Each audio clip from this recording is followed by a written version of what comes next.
fast forward to the end of the year, I met my friend Salsabil, and I made some other Muslim friends throughout the year. But Salsabil took me to the mosque. I'm not sure, I can't remember why, but I may have asked her to take me. I really enjoy learning about cultures, and religion tends to be a big part of people's cultures. But anyways, so we went to the mosque and I kept going. I would go to like Friday prayers, and during Ramadan I went and I fasted and everything. But my intentions weren't in the right place, and I was using Islam to kind of in hopes that it would solve my problems and issues that I was going through at the moment. So after a few months, I just dropped it completely.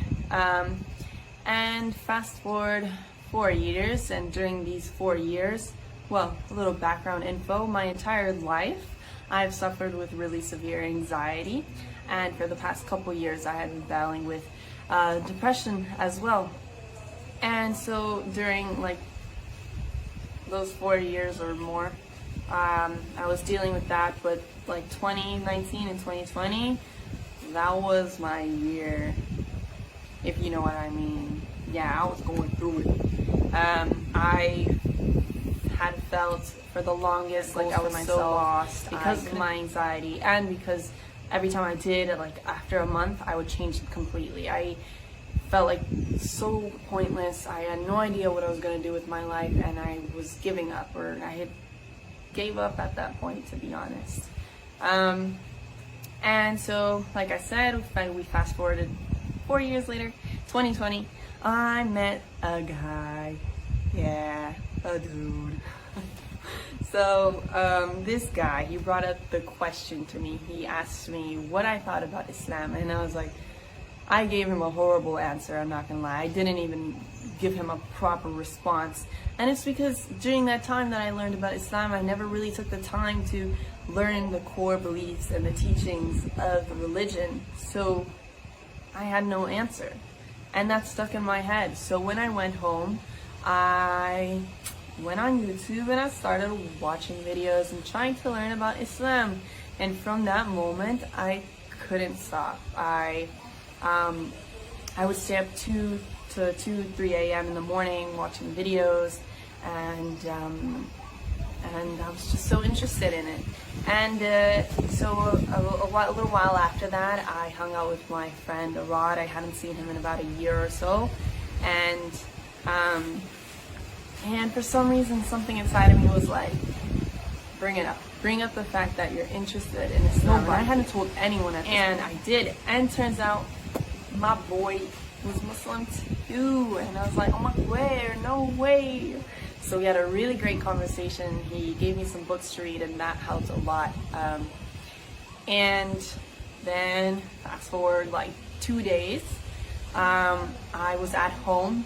It was 4 a.m. and it's really weird, but I had this dream. I don't know if it was a dream to this day, but I swore I woke up and I was looking out the window, and then all of a sudden something was on top of me and it was choking me, and I couldn't breathe, and it was telling me like not to believe in God, that he couldn't help me, and all these horrible things. And in my head I was trying to pray, like I felt it in my heart that I was trying to pray, but I couldn't get the words to my head, and I knew like that was the only way to protect myself, or that I would like make myself feel better in that moment. And I couldn't get the words to my head, and finally I did, and it disappeared, and I started crying, whatever. I went to my parents' room.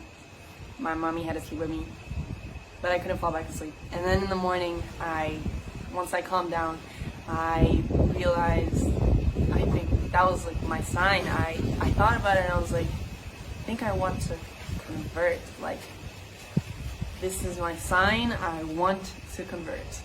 And so about a week after that, I hung out with my friend Hawla Hager, and I hadn't seen her in like 4 years or 5 years, to be honest. And she's Muslim too, so I brought it all. I told her about all that stuff, and she was like, girl, it sounds like you've accepted Islam into your heart. And I was like, for real? And yeah, we had a great conversation as well, and it was nice hearing somebody say that, and kind of scary too, 'cause I was like, have I really? And so during all this time, by the way, I'm in the States, and then a few days after hanging out with her, I moved to Costa Rica. I moved to Costa Rica and kept learning as much as I could on my own, trying to learn how to pray and things like that, because I'm still to this day, I'm struggling. But there's not obviously a big Muslim community in Costa Rica, but I tried to reach out to some people so I could recite my Shahada because I really wanted to, and I felt like, I still didn't know a lot, but I didn't want to wait any longer either. It feels like there should be like a step-by-step process for these kind of things, but there's not. You can go into the religion not knowing a lot or knowing everything. In my case, not knowing a lot. But I went to the masjid in San Jose and I recited my Shahada, and it was amazing, and I made a really awesome friend that day as well. And so, yeah, I guess that's the beginning of my whole journey, how I was introduced to Islam and everything. So there's a few things I also want to mention, because lately I've been struggling. I struggle with the fact that I'm a bit of a perfectionist, so I feel like if I'm not gonna be a perfect Muslim girl, then I just shouldn't be Muslim at all, and that's not the case at all. Everyone makes mistakes, everyone fails. If you feel the need to take a step back, that's absolutely fine. I'm kind of scared of doing that because I'm scared of disappointing people, and I'm scared of what other people will think, but it really doesn't matter what other people are gonna think. You're always going to disappoint people. I do all the time.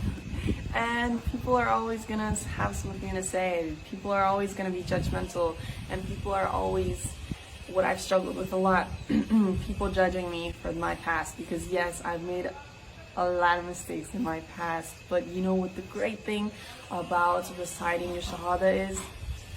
When you recite your Shahada, you are forgiven of all your sins. God forgives you for everything that you have done before that moment. So it's like a fresh slate for you. You're good to go. So don't worry about the things that you've done in the past. When you ask God for forgiveness and recite your Shahada, He's forgiven you for those things. So move on, move forward. Stop worrying about what other people think or what other people say. Like I said before, they're always gonna have something to say, whether you cover your hair or not. Because sometimes I do, and people are like, why are you covering your hair? Sometimes I don't. People are like, aren't you Muslim? Why aren't you covering your hair? People always got something to say. And let's see.